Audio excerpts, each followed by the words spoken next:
अगर आपने इतना कर लिया, मैं बता रहा हूँ कि you are way ahead than 80-90% of the students. My take is, don't do current affairs up till आपके पेपर के 4 या 3 महीने बचे हो। How were you making notes, like अगर कुछ भी पढ़ते थे आप तो? ठीक है, ये मेरी टेस्ट कॉपी थी, विद इन टाइम लिखी थी मैंने। इसमें मैंने 5 पॉइंट लिखे, बिल्कुल छोटे छोटे, 2-2 वर्ड के, और बहुत सुंदर सुंदर एग्जाम्पल्स लिखे। हम्म। ये एग्जाम्पल्स कहाँ से आते हैं? ये एग्जाम्पल्स कहीं से नहीं आते, जो आपने पढ़ा है उसी से आते हैं। It is not important to write very good answer, it is important to write a right answer. जो पूछा गया है बस वो लिखना। हमने ये पीवाईक्यू फर्स्ट और बुक्स लेटर ये कंटेंट प्रिपेयर किया था माइक्रो थीम। यही यही डिट्टो यही किया है, लेजिट यही किया है कि मैंने आरपीए वाला टॉपिक उठाया, उसमें 4 पीवाईक्यू हैं, एक एक करके चारों के आंसर लिखे, मैंने उसको टॉपिक का नाम दिया, ये वाला टॉपिक है, इसमें और क्या पूछे जा सकते हैं। नेचर ऑफ इंडियन फेडरलिज्म पे उन्हें 7 सवाल पूछे हैं, हाँ। तो मैं उन पहले 7 सवाल के आंसर तैयार करूंगा। अब ठीक। क्योंकि असली पेपर में, सॉरी, असली सिलेबस में ये सारे वर्ड्स मेंशन नहीं है, 370 कोऑपरेटिव फेडरलिज्म ये सब वगैरह। Which sections, how many questions UPSC has asked in the past? So ये क्या वैल्यूएबल हो सकता है? It is very valuable thing. मुझे इससे पता चलता है कि मुझे लोकल सेल्फ गवर्नेंस बहुत अच्छे से पढ़ना है। वी जस्ट, इससे हमें ये समझ में आता है कि मोस्ट फोकस जिस कौन से टॉपिक पे करना है। एंड डेफिनेटली मैंने तो ये किया ही था। Being a UPSC aspirant, I want to ask you like what we should not do before going in main exam. मतलब जाने से आगे हमें क्या इससे prepare करना चाहिए? As beginners, we often end up making very bulky notes. How can we hmm. make answer writing oriented notes right from the beginning? आपका इंटरव्यू एक्सपीरियंस कैसा रहा? You scored I think 215 in interview, right? Please इस webinar को and तक देखिएगा।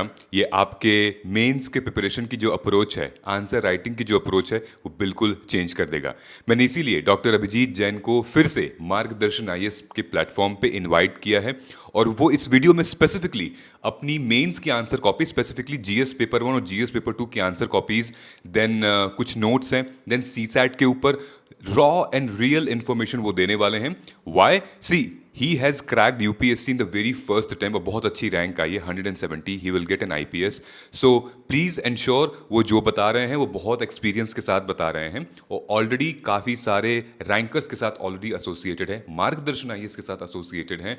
Please इनकी बातें सुनिएगा, क्योंकि मेंस आंसर राइटिंग में बड़े सारे मिथ हैं, मार्केट में बहुत कुछ चल रहा है, इतना बड़ा हवा नहीं है, but there are few system कि आप उनको अप्लाई कर सको, आप उनको यूज़ कर सको, और बेस्ट प्रैक्टिसेस फॉलो करनी है। एक एक मिनट आपके लिए इंपॉर्टेंट है। नीचे टाइम स्टैंपिंग मैंने लगा दी है, please watch this video till the end. Simultaneously हमने mains answer writing programme start किया है, यानी कि टेस्ट सीरीज, यानी कि आपका टेस्ट कैलेंडर अब रिलीज हो चुका है for mains 2027। Mains ready programme के लिए हमें अब डेली आंसर लिखना है। डेली विच मीन्स कि हमारा MAWP जो हमारा प्रोग्राम है, उसमें हम लोग टेस्ट शेड्यूल रिलीज कर रहे हैं, यानी कि 18 मई से स्टार्ट हो रहा है। 3 फेज में है। आपको ब्रोशर मिल जाएगा। ब्रोशर आप हमारे मोबाइल ऐप पे जाएंगे आपको मिल जाएगा, ब्रोशर हमारे टेलीग्राम पे आपको मिल जाएगा। ब्रोशर की प्रॉब्लम नहीं है, आप देखिएगा उसमें टेस्ट सीरीज का शेड्यूल हुआ है कि 18 मई को पहला टेस्ट है, फिर 25 मई को दूसरा टेस्ट है। वैसे ही 7-7 और 10-10 दिन के गैप पे हम टेस्ट ले रहे हैं। उसमें दिया हुआ है प्रॉपर कि सोर्सेज क्या होंगे, आपको पढ़कर आना है। पूरे यूपीएससी के सिलेबस को हमने कवर कर लिया है टेस्ट सीरीज के फॉर्म में। ये टेस्ट सीरीज हिंदी और इंग्लिश दोनों माध्यम में अवेलेबल है। आपको इसमें एनरोल करने के लिए नीचे आपको कमेंट सेक्शन में वेबसाइट का लिंक दिया हुआ है, मोबाइल ऐप का लिंक है, आप जाइए और जाके डायरेक्टली एनरोल कर सकते हैं मेंस आंसर राइटिंग के। डॉक्टर अभिजीत का भी ये फोकस है इस पूरे वेबिनार में कि फर्स्ट अटेम्प्ट में कैसे उन्होंने किया, कैसे आप कर सकते हैं। ऑलराइट, एंड देन इस चैनल पे मैंने अभी एक दिन पहले वीडियो रिलीज की है, basics of answer writing. Please do watch that video as well to get more and more clarity. Enjoy your podcast, enjoy your webinar. Let's get started. So first of all, Abhijit, I would request you to kindly tell us something about yourself, that where you come from, and then how you end up entering into civil services. myself doctor Abhijeet Jain, I belong to Panna, Madhya Pradesh. Madhya Pradesh में एक जगह है पन्ना, जहाँ Panna tiger reserve, national park, ये सब famous है। वहां से मैं आता हूँ, वहां से ही मेरी प्राथमिक शिक्षा पूरी हुई। डीएवी नाम का स्कूल था, सेमी गवर्नमेंट था। Then I pursued MBBS from Vardhaman Mahavir medical college and Safdarjung hospital via NEET exam. After it, as normal medical student, I tried to do a lot of studies in the college along with a lot of masti. During my internship in the last quarter, I was worried about what are the different career option. I just need not to be कि जो सब बता रहे हैं वही करना है. I was figuring out the career option and I found the civil service to be attractive one. मैंने प्रिपरेशन स्टार्ट करी एंड 1.25 साल 1.5 साल के आसपास प्रिपेयर किया. मई में मैंने पेपर दिया था and then from the God's grace I am here.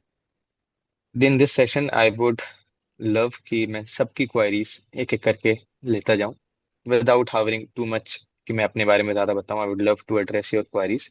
So, Abhijit, I would request you to start with because Abhi, it's almost 1 year for UPSC CSE 2027 prelims. So, if you are a beginner, तो हम लोग अभी से कैसे start कर सकते हैं? What are the core areas? तो एक बेसिक एक रोड मैप आप बता सकते हैं? ठीक है. बेसिक रोड मैप ये रहेगा कि प्रीलिम्स जिस दिन है, लेट सपोज May 25 को प्रीलिम्स है आपका हम्म 2027 में, तो उसके 5 महीने पहले से आपको प्रीलिम्स की ही तैयारी करनी है. हम्म उस टाइम पे आपको सोचना नहीं है कि प्रीलिम्स मेंस. उसके बाद अभी आपके पास 7 महीने बचते हैं. हम्म उन 7 महीने में आपको 4 सब्जेक्ट अच्छे से करने हैं: polity, economy, geography and history. In hmm 4 subject को एक लमसम अच्छे तरीके से पढ़ना है अभी. और साथ साथ में अगर आप बिल्कुल ही बिगिनर हो, आपको अपना ऑप्शनल फिगर आउट करना है और ऑप्शनल की क्लासेस वगैरह लेनी हो या फिर जो भी आपको जैसे भी पढ़ना है तो ये करना है. इन 7 महीने में आपको सिर्फ ये करना है. अपार्ट फ्रॉम 7 महीने के बाद we do extensive free prelims के जो PYQs हैं या फिर कोई टेस्ट सीरीज है, कुछ भी सॉल्व करना है वो सॉल्व करेंगे. हम्म थोड़ा थोड़ा ऑप्शनल के आंसर राइटिंग सीखेंगे, लिखेंगे. हम्म रेस्ट जो मेंस के आंसर राइटिंग है, मेंस का वो पार्ट है, अगर आप कर पाए तो बहुत अच्छी बात है. अभी नहीं कर पाए तो वेट फिगर आउट अ वे कि आप 3 महीनों में जैसे मैंने किया था वैसे कर सकते हैं. It worked. अभी नेक्स्ट, अभी अभी क्या चल रहा है, मई चल रहा है ना, तो हमारे राइट पास दिसंबर तक का समय है अच्छे से. हम्म तो दिसंबर तक के समय में हमें ये करना है कि दिन के 4 घंटे एटलीस्ट हम जो 4 सब्जेक्ट हैं उनको ही दें. आप हम्म डिवाइड कर लेना, 2-2 महीने 2-2 महीने, polity, economy, geography and history. Right बाकी दिन के 4 घंटे या 5 घंटे जितने भी आप पढ़ते हो वो आपको देने हैं सिर्फ और सिर्फ ऑप्शनल पे.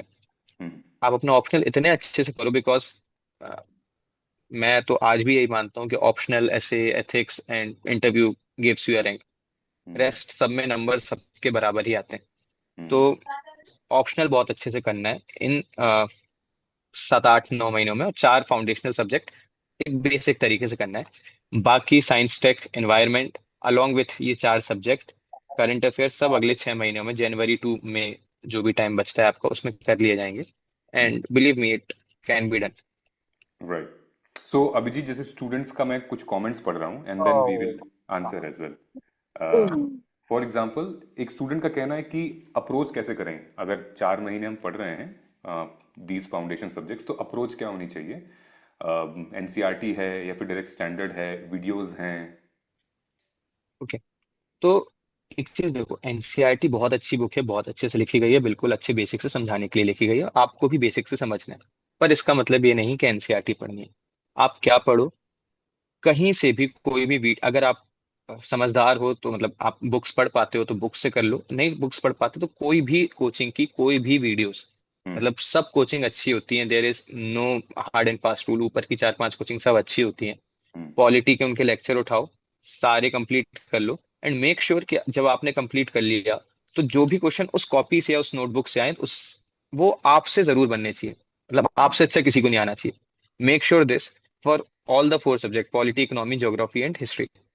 अगर आपने इतना कर लिया, मैं बता रहा हूँ कि you are way ahead than 80-90% of the students.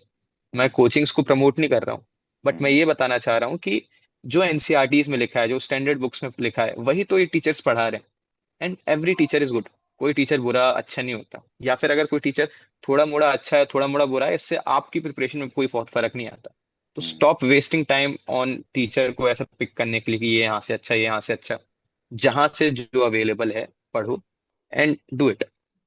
This is my way कि अगर आपको 1 साल में करना है, वरना बुक्स पढ़ना एंड खुद से डिस्कस करना, it might take a lot of time. Hmm practical is do a video. 1-1.25 महीने में पॉलिटी करो, 1-1.25 महीने में हिस्ट्री, ज्योग्राफी, ये सब करो, हो जाती है. रोज एक एक दो दो वीडियो देखो hmm and try to remember as far as possible. Right, so उसी टाइम पर क्या स्टूडेंट्स आंसर राइटिंग भी स्टार्ट करें? Like how did you started? Notes वगैरह उसी टाइम साथ में बनाते जाएं? नोट्स साथ में बनाना है, इसमें कोई दो राय नहीं। आप अपने शॉर्ट नोट्स बनाना है जो आपको समझ में आता है कैसे करना है वो भी साथ में करें, कोई डाउट नहीं। आंसर राइटिंग के लिए मैं मतलब थोड़ा सा मैं समझाऊंगा बाद में कि आंसर राइटिंग को बहुत हौवे की तरह मत लो। Hmm. Probably we will take answer writing in a separate session, मतलब separate part in this video, जहाँ हम्म। मैं अच्छे से समझाऊंगी कि answer writing is not a very big task. You need exactly. To do a good answer writing of optional, that's non negotiable. Hmm. Hmm. GS की answer writing का मैं एक तरीका बताऊंगा, it's almost tried and tested by lot of toppers and I convey to it. Okay, okay, fair enough. मैंने comments में देखा है अभिजीत, इसमें बहुत सारे स्टूडेंट हैं, हर्षिता हैं एंड देन ऐश्वर्या हैं, they are asking like too much about the current affairs, कि मेरा डाउट है how to tackle them. I read the Hindu and use to make self note, but now I have started using monthly magazine, but I am confuse how to prepare them. ठीक, please be very sure about this. Current affair से paper नहीं निकलता है। Current affair is over exaggerated part of this UPSC preparation. मैं अगर बताऊं, UPSC के paper में 100 क्वेश्चन आते हैं प्रीलिम्स में, मोस्टली 60-70 क्वेश्चन स्टैटिक से आते हैं, 30-40 क्वेश्चन करंट से आते हैं। और ये भी मैं ज्यादा ही बता रहा हूँ। जो करंट से आते हैं वो किसी को नहीं आते।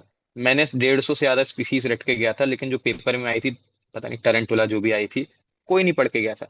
एंड मोस्टली करंट अफेयर्स में इनपुट आउटपुट रेशियो बहुत खराब है, कि मैंने इनपुट लगाया इतने महीने, रोज 2-2 घंटे न्यूज़पेपर पढ़े, 1-1.5 घंटे नोट्स बनाए, बट आउटपुट निकला बिल्कुल बेकार।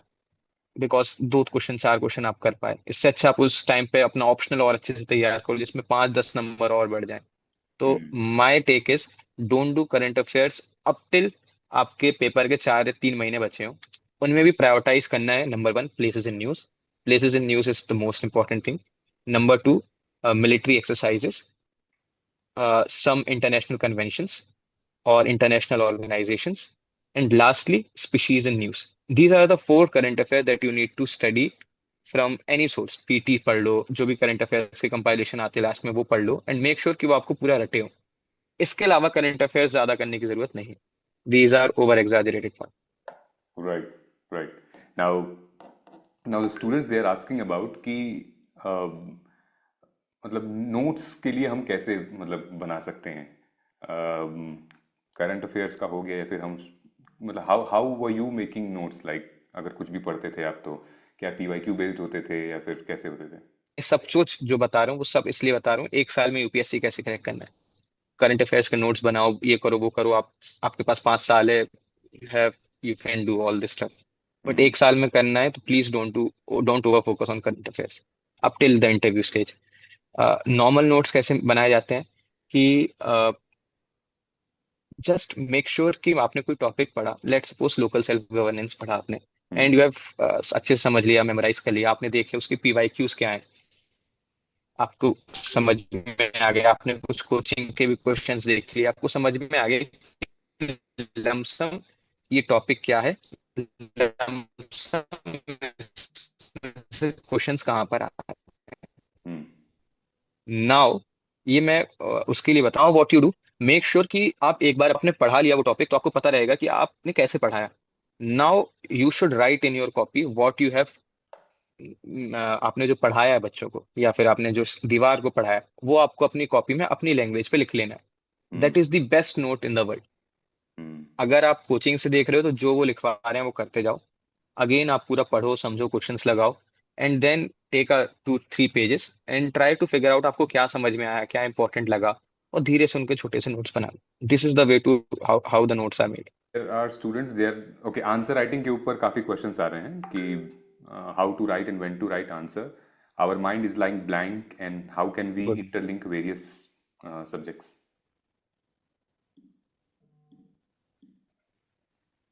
गुड।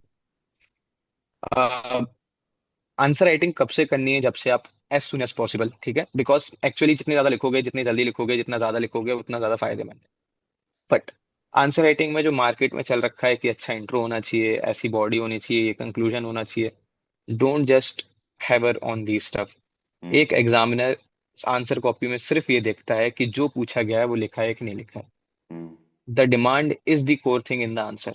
राइट। आपको, और एक्चुअली जो 10-20 सेकंड या 40 सेकंड में कॉपी चेक होती होगी उसमें बहुत डिफिकल्ट है कि पूरा आपका आंसर पढ़े, तो they just see the sub headings, एक आध दो पॉइंट लिखे, एक आध दो एग्जांपल पढ़ लिए एंड दे मूव ऑन। तो you have to divide the answer as per the question. अगर क्वेश्चन में चार चीजें पूछी तो चार पार्ट में आंसर को डिवाइड करो और दो दो दो तीन तीन पॉइंट सब में लिखो। हम्म। शायद मैंने कुछ आंसर कॉपी भेजी भी थी आपको, GS1 की या 2 की। हम्म। आप उनको खोल भी सकते हो सामने, मैं उससे थोड़ा थोड़ा फील आ जाएगी कि it is not important to write the best, it is important to show कि अच्छा हाँ ये कॉपीज है मेरी। GS1 की निकालने के बाद GS2 इज टफ हो जाएगा क्योंकि अभी तुरंत बताना, GS1 बच्चे पढ़ते हैं। ठीक है, ये मेरी टेस्ट कॉपी थी, विद इन टाइम लिखी थी मैंने। ये बस बस पहले सवाल, पहला सवाल था, pillars are merely the architectural marble but also serve the crucial sources of ancient history. अब देख, कोई अच्छा बच्चा होगा, कोई बहुत ज्यादा जो सीरियस बच्चा होगा, या फिर प्रोबेबली जो सीनियर एस्पिरेंट होगा, वो बहुत अच्छा इंट्रो लिखेगा, बहुत अच्छा कंक्लूजन लिखेगा। बट आपको इसमें सिर्फ क्या लिखना है कि पिलर्स आर्किटेक्चरल मार्वल्स हैं, पिलर्स क्रूशियल सोर्स हैं एंशियंट इंडियन हिस्ट्री के। बहुत ज्यादा जरूरत नहीं है इंट्रो कंक्लूजन की, जो पूछा है वो लिखो, that is more than sufficient. अब जैसे pillar are represent architectural excellence, उसमें मैंने 5 पॉइंट लिखे, एक छोटा सा डायग्राम बनाया, एक दो एग्जांपल लिखे, and then move towards the other other part of the question कि crucial source of ancient history है। लाइक अगले पेज में आपको दिखेगा, इसका अगला पेज करना। Pillars are crucial source of ancient history, इसमें मैंने 5 पॉइंट लिखे, बिल्कुल छोटे छोटे, दो दो वर्ड के, और बहुत सुंदर सुंदर एग्जाम्पल्स लिखे। हम्म। ये एग्जाम्पल्स कहाँ से आते हैं? ये एग्जाम्पल्स कहीं से नहीं आते, जहाँ जो आपने पढ़ा है उसी से आते हैं। फॉर एग्जाम्पल, आप उसमें लिखा है Ashokan pillar talk about Kerala Cholapuram, about Sangam dynasty. आप पढ़ते हो, जब अशोकन पिलर्स पढ़ते हो, रॉक एडिक्ट्स पढ़ते हो, तो वहाँ ये है। प्रयाग प्रशस्ति आप पढ़ते हो, तो I have just written a very good examples, very normal point, 5 points for one part one, 5 points for part two. Right. Not a very good intro, and lastly, not a very good conclusion. Pillars speak more than any pen of historians, and just end it. The main thing that I want to convey it to you from this question is, please please please, जो पूछा है वो लिखो, अच्छे example लिखो, छोटे छोटे diagram बनाने की कोशिश करो। That is the sufficient for the answer. Don't have कि बहुत अच्छा इंट्रो लिखना है, बहुत अच्छा कंक्लूजन लिखना है। मतलब आई थिंक इट वर्कड इतने में काम। जैसे मैं आपको आप मेरे लास्ट के आंसर निकाल सकते हो उसमें सोसाइटी के, मैं थोड़ा सा इसमें लास्ट आंसर्स जो होंगे मैं उसमें समझाता हूँ कि it is not important to write a very good answer, it is important to write a right answer. जो पूछा गया है बस वो लिखना। ये कास्ट सिस्टम वाला चलेगा? हाँ ठीक है, ठीक है। लेट्स सपोज ये वाला सवाल था, caste system in India has adapted to the forces of modernisation, urbanization and economic liberalization, illustrate with examples। आप बहुत तरीके से सोचते होगे इस आंसर को, बस मेरा क्या सोचना होता है कि इसमें पूछा है कि कास्ट सिस्टम अडेप्ट हो चुकी है, modernisation number 1, urbanisation number 2, economic liberalisation number 3। Right. बस मुझे इन तीनों पार्ट को एड्रेस करना है। तो मैंने एक कहीं मॉडर्नाइजेशन का डब्बा बनाया होगा, फिर नीचे एक अर्बनाइजेशन की हेडिंग बनाई होगी, एक इकोनॉमिक लिबरलाइजेशन की हेडिंग बनाई होगी, सब में दो दो तीन तीन पॉइंट लिखे होंगे, एक बहुत अच्छे अच्छे एग्जाम्पल जो मेरे को समझ में आते हैं वो मैंने लिखे होंगे, एंड देन जस्ट कंक्लूजन में anything what is coming in your mind. It is not important to write a very good conclusion. जो भी कंक्लूजन, कुछ भी अपने माइंड का कंक्लूजन लिखो, लास्ट में क्वेश्चन से कनेक्ट कर लो, truly adapting to the changing circumstances. It's right. Not a good conclusion, but या the most important thing is write what is asked, give very good examples. If you can write a lot of points, that's a cherry on cake, that's the best what you can do, and then conclude जो भी आता हो। तो इसमें मेरा answer इसमें writing में जो आपने मैंने आप पहले भी अभिजीत, बताया था मेरा, आपने क्या कोई मॉडल वो भी कर रखा था क्या कि एक सेट स्टैंडर्ड है कंक्लूजन का, इंट्रो का, मतलब ये लिखूंगा मैं? बिल्कुल नहीं। मैंने बताया इंट्रो एंड कंक्लूजन मेरे लिए लीस्ट इंपॉर्टेंट थिंग होती थी, मेरे लिए इकलौती इंपॉर्टेंट थिंग होती है कि जो पूछा है वो लिखना है। This is the most important thing in my answer copy. कोई इंट्रो कंक्लूजन बहुत ज्यादा नहीं। जैसे अभी हड़प्पा वाला भी क्वेश्चन है कि throw a light on socio-economic and religious life of Harappan people with reference to archaeological evidence. इस पे मुझे क्या करना है? सोशल एंगल बताना है, इकोनॉमिक एंगल बताना है, रिलीजियस एंगल बताना है हड़प्पा का, और साथ में एविडेंसेस देने। राइट बस इतना ही है। ठीक है, छोटा सा इंट्रो कुछ भी लिख दिया। सोशल लाइफ में मैंने लिखा कि चिल्ड्रंस क्या करते थे, वुमेन्स की हेयर स्टाइल, ये सब। इकोनॉमिक में मैंने थोड़े से एग्जांपल लिखे, आर्कियोलॉजिकल एग्जांपल, और इकोनॉमिक में क्या था, सोशल में क्या था, एंड रिलीजियस में क्या था भी नीचे दिख जाएगा। तो जस्ट डिवाइड द क्वेश्चन जो पूछा गया उसमें, right a lot of points and lot of examples जो आप लिख पा रहे हो। नहीं लिख पा रहे बहुत अच्छे एग्जांपल तो भी चल जाएगा, but write a lot of examples, points, छोटे छोटे डायग्राम्स बना दो, and then conclude with anything. Like मैंने लिखा, civilisation cradle of India see its root from great Sindhu Saraswati सभ्यता।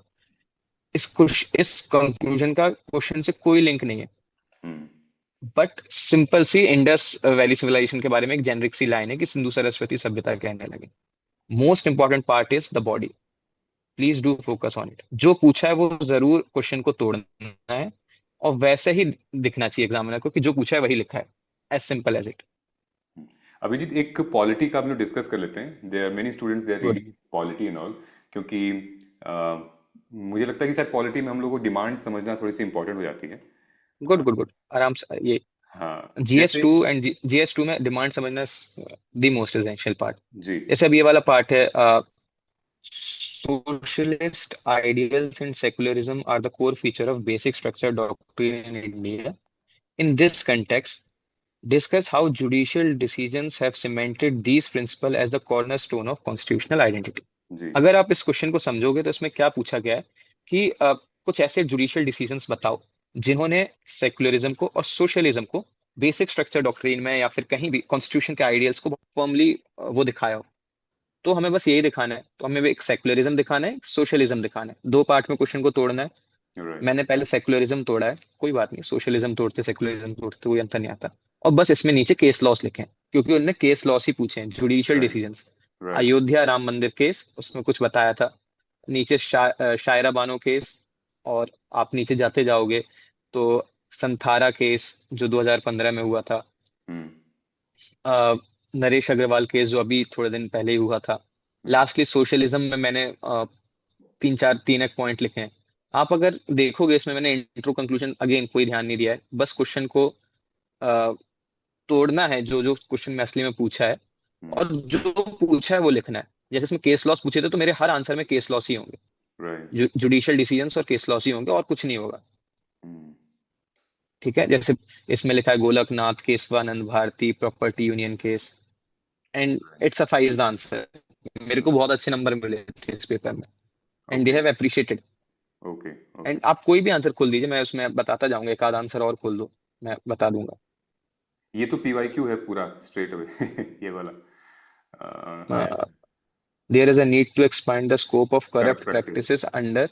हाँ देखो, ये पीवाईक्यू था करप्ट प्रैक्टिसेस का। हाँ इन्होंने अगला स्टेप पूछ लिया कि हमें करप्ट प्रैक्टिसेस को एक्सपांड करना है, क्योंकि हाँ अब जो नए सर्कमस्टांसेस पे। हम्म, तो एक जेनरिक सा इंट्रो लिखा, और मेनली हमें emerging form of electoral mall practices लिखनी थी इसमें, एग्जैक्टली। जिसके जिसकी वजह से हमें एक्सटेंड करना था। तो मैंने पूरे आंसर में सिर्फ और सिर्फ emerging form of mall practice. Electoral mall practices लिखी होगी, और प्रोबेबली मैंने हाँ बस, और कैसे ठीक करना है ये लिखा होगा ज्यादा से ज्यादा। तो मैंने 7 8 9 जितने भी मैं सोच पा रहा हूँ, cyber fraud, money power, crony capitalism, I try to write a lot of things जो एक्चुअली पूछा गया हो। हम्म। नीचे करते जाओ आप, सोशल मीडिया प्रोपेगेंडा, पार्टीशनशिप, और छोटा सा एक वे फॉरवर्ड लिख दिया, तो नेशनल सो सेंटिमेंट। अभिजीत, वे फॉरवर्ड हमें कब लिखना चाहिए, और मतलब वो नॉर्मल कंक्लूजन जैसे हमें मेंशन करना चाहिए, नहीं करना चाहिए, अंडरलाइन कितनी जब करनी? भी जब भी क्वेश्चन में प्रॉब्लम पूछी गई हो, या फिर आपने पूरा आंसर प्रॉब्लम्स पे ही लिखा हो, तो आप ठीक वे है फॉरवर्ड से एंड कर सकते हो। ठीक है। This might be a good thing. और जहां पे आपको पेज नहीं भर पा रहे हो तो वे फॉरवर्ड लिख के पेज भर दो। Hmm I am telling you very practical thing. Hmm यहाँ यहाँ वे फॉरवर्ड ठीक है, और वे फॉरवर्ड भी बहुत ज्यादा दिमाग नहीं लगाना है, कुछ भी लिख दो, 3 4 पॉइंट रैंडमली, जो बिल्कुल आइडियलिस्टिक पॉइंट है कि हमें ये करना चाहिए, कॉन्स्टिट्यूशन के आइडियल इंप्लीमेंट करने चाहिए। जैसे मैंने लिखा है, promote the independency of election commission, right media and social media को रेगुलेट करो, involve the civil society. These are not a very good points, but just a filler point कि हाँ ठीक है, उसको लगे कि मैंने वे फॉरवर्ड भी लिखा है, प्रॉब्लम भी लिखा है। मतलब इसके बाद हमें कंक्लूजन तो नहीं लिखना, सिर्फ वे फॉरवर्ड, राइट? बिल्कुल नहीं, बिल्कुल नहीं, बिल्कुल ओके। नहीं। Intro and conclusions are not important, मैं बार बार बोल रहा हूँ।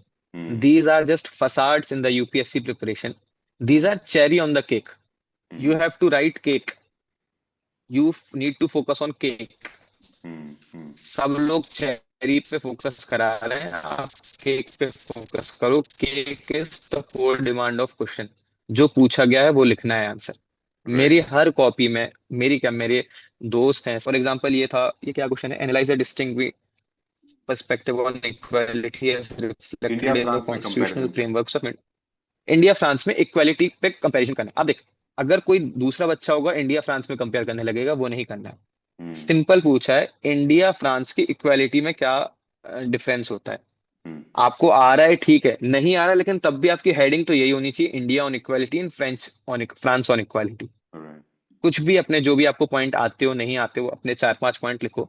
छोटा सा कहीं एक डायग्राम बनाओ, जैसे इसमें शायद मैंने डायग्राम बनाया होगा, नीचे करना। ये, हाँ हाँ हाँ। हाँ, एक छोटा सा डायग्राम बनाओ, 4-5 पॉइंट लिखो, 6-7 पॉइंट लिखे थे इसमें, and then just conclude by anything. Hmm. जो पूछा है वो लिखो, is the most important thing जो मैं आपको आंसर राइटिंग में समझाना चाहूंगा, तभी मैं बोलना चाहता हूँ। Answer writing is not a very big thing जो आपको सिखाई जाती है। Hmm. Answer writing is very simple thing. जो पूछा है उसको अच्छे से लिखो, पॉइंट वाइज में और एग्जाम्पल वाइज में और छोटे छोटे डायग्राम वाइज, दैट्स इट। हम्म। हम्म। इसका कंटेंट कहाँ से हमने बिल्ड किया है, आपने अभिजीत कैसे बिल्ड किया? मतलब जैसे I have never read the French model of equality. I've never read. I just thought on the stand कि फ्रांस में सेक्युलरिज्म कैसा होता है, उसमें सारे रिलीजन को बिल्कुल ही बराबर से देखा जाता है। देयर इज नो क्या कहते हैं, रिजर्वेशन और अफर्मेटिव एक्शन नहीं होते होंगे। हम्म। मुझे बस इतना ही पता था, and rest everything is English.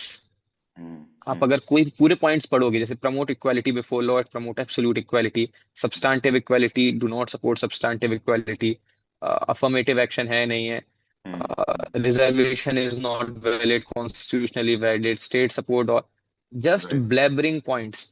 These ठीक आर है। Just blabbering points, and believe me, अगर आप चैट जीपीटी से भी पूछोगे तो वो भी दीज ब्लेबरिंग पॉइंट्स ही बोलेगा। हम्म।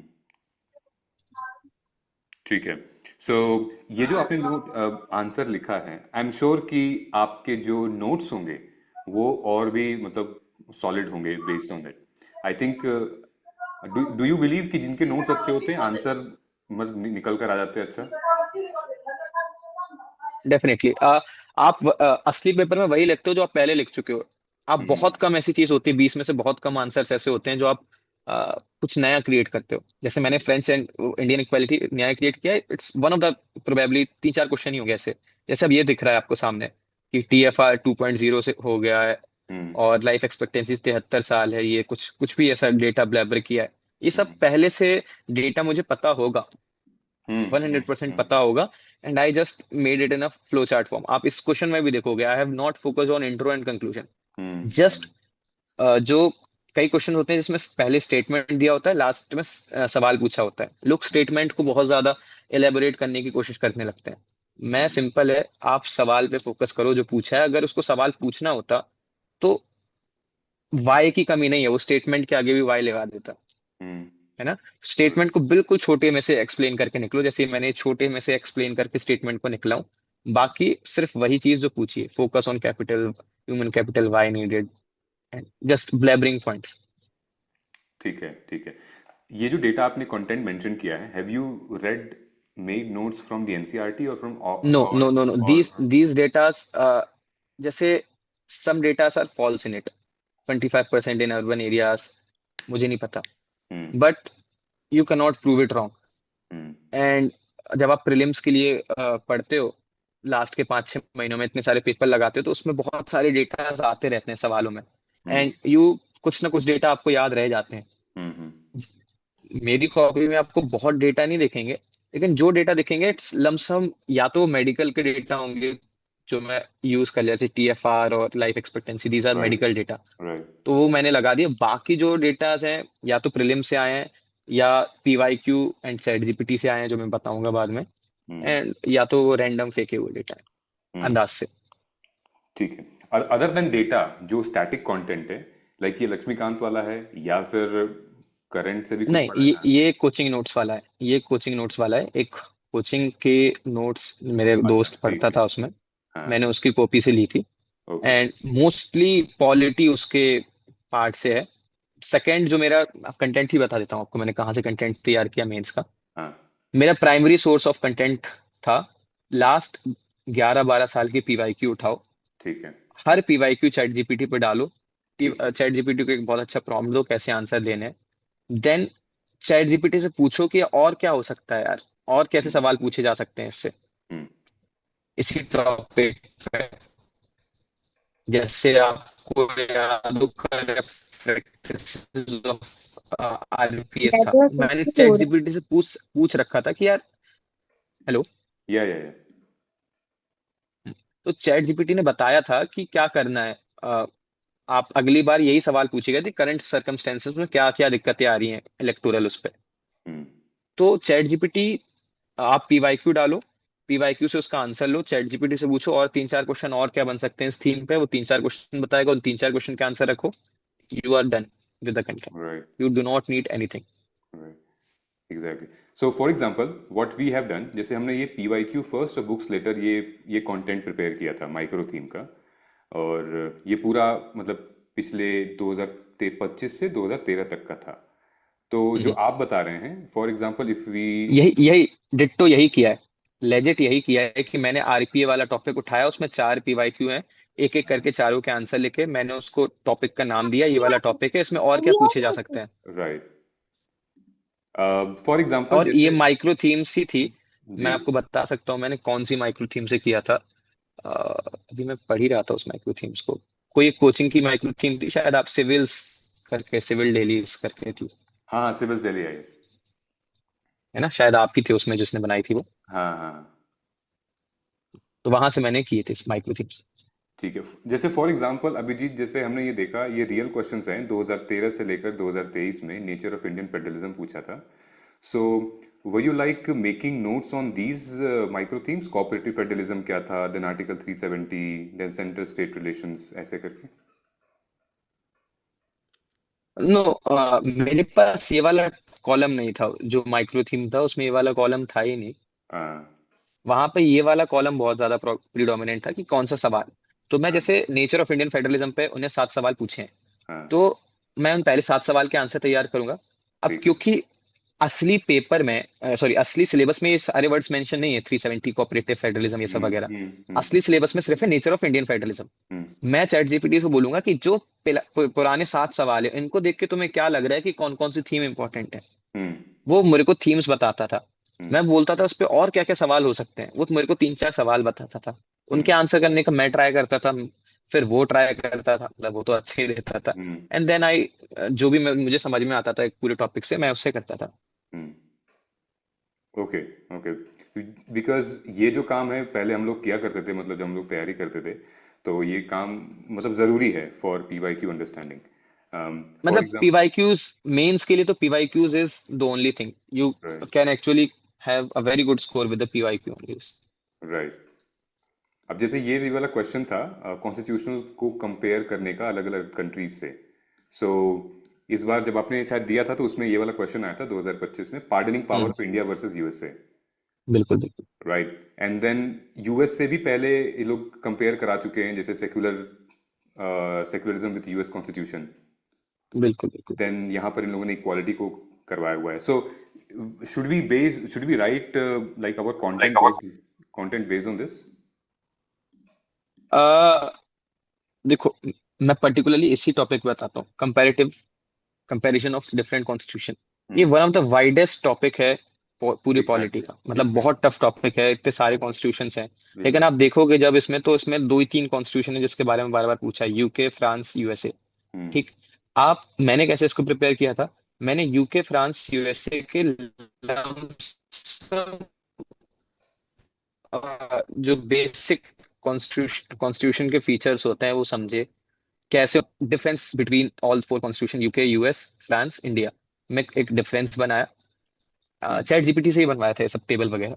ठीक है। एंड देन रिमेम्बर इट, कि कभी भी कुछ आएगा तो लिख देंगे। जैसे अब जो इस बार सवाल पूछा गया था पार्डनिंग पावर पे, आप वो बताओ, कंपेयर हम्म। करो, it's a very specific question. कुछ दोस्तों को आता था मेरे, जो 4 4 साल से तैयारी कर रहे थे, बट मुझे बहुत ज्यादा नहीं आता था। Hmm. And I just figure out कि क्या हो सकता है, वहाँ प्रेसिडेंट्स को बहुत ज्यादा पावर मिलती है यूएस में। यहाँ पर इंडिया में तो वैसा रोल है कि नॉमेनक्लेचर जैसा ही रोल है। तो राइट। क्या होगा? तो I I just figure out and I wrote an answer and it was right. Okay. Okay. तो मैं ये बोलना चाहता हूँ इस एग्जांपल से कि जो बहुत बड़े टॉपिक है उसमें आप बहुत डीप डाइव करके आप चारों कॉन्स्टिट्यूशन को रट के कुछ उखाड़ नहीं लोगे। You just need to crack the exam, you just need to give one correct answer. उसके हम्म। लिए शॉर्टेस्ट वे यही पॉसिबल होता है कि आप लमसम लमसम सब कॉन्स्टिट्यूशन की थोड़ा थोड़ा थोड़ा थोड़ा से एक मैकेनिज्म पढ़ लो, कैसे बने थे, क्या बेसिक फीचर है, and hmm. Right a lot of answers इसके बाद। Okay. Okay. Okay. I will show you one more thing. ये एक, I think every aspirant should make this kind of, ये हमने बना रखा था।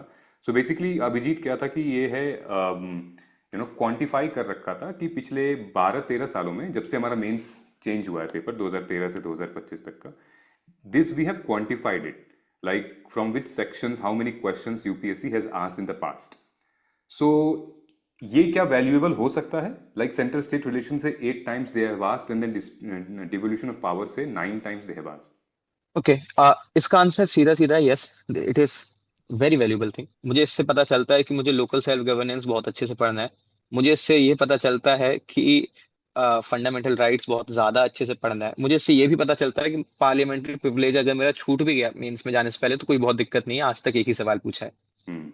वी जस्ट, इससे हमें ये समझ में आता है कि मोस्ट फोकस जिस कौन से टॉपिक पे करना है। हम्म। एंड डेफिनेटली मैंने तो ये किया ही था, खुद से हम्म। किया था, मेरे पास था नहीं, तो I did it by my. Right. Right. So I will now, आपके पास अभी 20 minutes हैं, तो मैं अभी स्टूडेंट्स को ना बोलता हूँ, I mean I will open the platform, I will, so guys आप अपना हैंड रेज कर लो in case if somebody wants to ask direct question to Abhijit sir. तो हम लोग वी विल पिक 5 5 6 स्टूडेंट्स, और प्लीज बी वेरी क्विक, अपना mic जैसे अनम्यूट। एक, जी। जस्ट अ सेकेंड, एक बहुत सारे डाउट्स ऑप्शनल पे आ रहे हैं, मैंने हाँ। पढ़े इसमें। मैं जस्ट क्लियर कर देना चाहता हूँ how to choose an optional. इसका answer, yes. It's yes. Very tough thing. मेरे पास गाइडेंस नहीं थी, मैं नहीं कर पाया सही ऑप्शनल चूज, बट आपको मैं बहुत अच्छे से बताता हूँ। ऑप्शनल में नंबर सबसे इंपॉर्टेंट होते हैं टू गेट अ रैंक। आपको एक ऐसा ऑप्शनल चूज करना है जो लिटिल ऑब्जेक्टिव हो। ऑब्जेक्टिव क्यों कह रहा हूँ? क्योंकि आपके जो भी 7 पेपर हैं वो ऑलमोस्ट सारे सब्जेक्टिव हैं, और आप रिजल्ट डे में चाहते हो कि मुझे कुछ ऑब्जेक्टिविटी से नंबर पता हो कि यार कुछ नहीं तो मैथ्स तो बचा ही लेगा, जूलॉजी तो बचा ही लेगा, हम्म। है ना? तो little objective, because sociology, anthropology, इनमें कोई एंथ्रोपोलॉजी में तो तब भी है, सोशियोलॉजी पब एड, इनमें ऑब्जेक्टिविटी नहीं है। नहीं है। तो कोई राइट आंसर रॉन्ग आंसर नहीं होता है। आप सोच सोच के बैठे हो 300 नंबर आएंगे, 250 भी आ सकते हैं, and it ruins your attempt, है ना? उसकी वजह से सिलेक्शन रुक गया। तो little objective optional number one. Number to, कि कंपैरेटिवली एडवांटेज हो। ऑप्शनल में नंबर इसलिए नहीं मिलते कि यार आप बहुत अच्छा लिख रहे हो, इसलिए मिलते हैं कि आप बहुत अच्छा लिख रहे हो और दूसरा खराब लिख रहा है। कंपैरेटिवली आप बहुत अच्छा लिख रहे हो। For hmm. Example, in medical science all the doctors are writing the paper. It's very difficult to differentiate your copy with the very learned doctor, कि आप उससे अपनी कॉपी कितनी अच्छी कर लोगे। हम्म। सब ऑलमोस्ट सेम सा लिखते हैं, तो आपके नंबर भी सबके सेम से ही आते हैं, 260 के आसपास, बारिंग 1 और 2, है ना? तो ऐसे ऑप्शनल भी नहीं लेने जहां पे बहुत होशियार लोग पहले से हो। आप तीसरी चीज, डोंट ट्राई टू, इससे डरना नहीं है कि इस ऑप्शनल का बहुत ज्यादा स्टडी मटेरियल नहीं है, ये बहुत ज्यादा फेमस ऑप्शनल नहीं है। कुछ फर्क नहीं पड़ता, चैट जीपीटी से आज तक आजकल सब स्टडी मटेरियल अवेलेबल है। आपको सिर्फ पीवाईक्यूज ही लिखने हैं, ऑप्शनल में भी सेम है कि पीवाईक्यूज लिखने हैं, and that's complete your syllabus. तो जो भी लेस रिनाउंड, मतलब जो भी जिसके बारे में कम पता है ऑप्शनल, वो भी बहुत अच्छा ऑप्शनल है। आपका इंटरेस्ट बैठ रहा हो, take a risk, because sociology, pub ad, anthropology, इनमें numbers are not certain. I was thinking of somewhere 320 number in anthropology, मेरा इतना अच्छा पेपर गया था, and I got somewhere around 268, and that actually ruined my attempt, कि मैं probably top 10 या top 20 में होता, और मैं यहाँ पर हूँ। सो बस ये बोलना चाहता हूँ, 3 things. Number one, optional should be objective. Not very subjective, कि इसमें नंबर थोड़ा सर्टेन हो। नंबर टू, ऑप्शनल जिसमें थोड़ा मोड़ा इंटरेस्ट आ रहा हो आपको। एंड नंबर थ्री, जहाँ पे बहुत ज्यादा अच्छे बच्चे नहीं हो। सोशियोलॉजी एंथ्रोपोलॉजी में बहुत अच्छे बच्चे पहले से हैं, because it's a very trending option, don't take it. आप दूसरों को आउट कम्पीट करना फर्स्ट अटेम्प्ट में, इट्स वेरी डिफिकल्ट। राइट। या अब आप पूछ सकते Right. Okay. Thank you so much, Abhijit. So we have got three raised hand. एक बार मृत्सना Chhetri, can you please unmute your mic and ask your question? Unmute yourself. Yes, I'm doing. Hello. Yes, you are audible. हो। हाँ Uh, यार। Yes. Hi, Avijit sir. It's a great opportunity for me. And hello. firstly, I have one question because I'm gonna attempt in 2027 पे.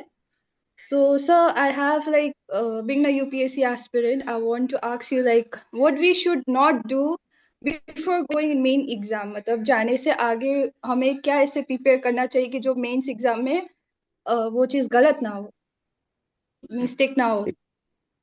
ठीक है, good.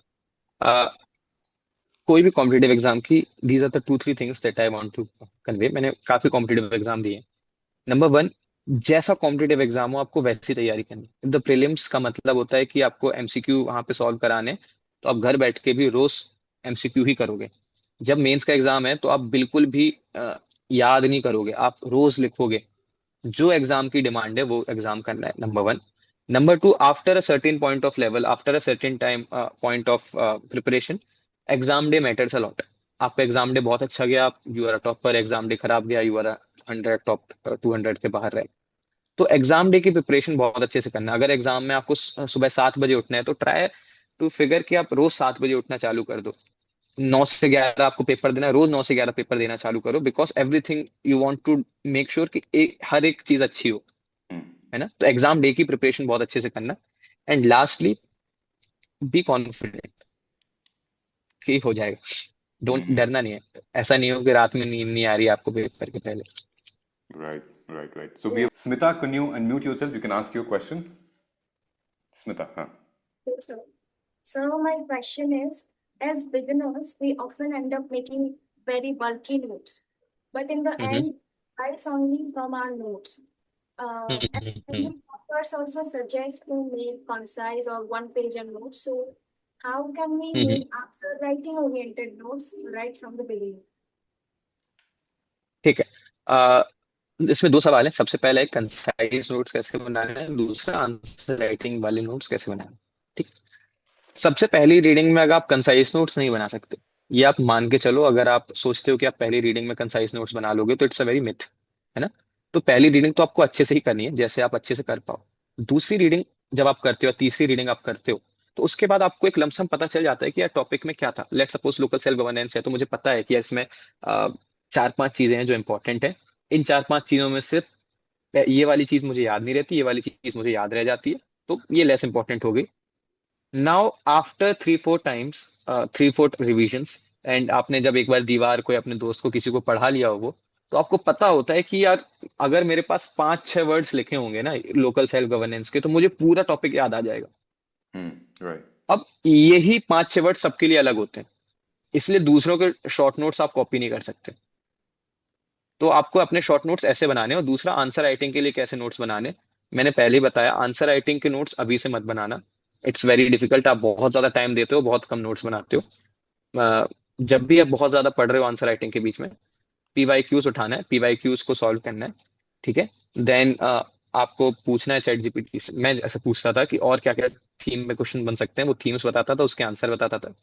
Lump sum मुझे इस topic के बारे में बहुत सारा कंटेंट मेरी स्क्रीन में होता था। मैं आंखें बंद करता था, समझने की कोशिश करता था, दीवार को पढ़ाता था, जो मुझे समझ में आता था अगेन मैं उसको अपने वे में लिख लेता था। चाहे, और मेरे notes always Hindi English mix होते थे, because I am not very good at English. Right. Right. एक क्वेश्चन यहाँ पर आ रहा है अभिजीत कि आई थिंक कुछ स्टूडेंट ने आपको पहले देखा भी होगा किसी चैनल पे। दे आर आस्किंग कि आपका इंटरव्यू एक्सपीरियंस कैसा रहा। You scored I think 215 in interview, right?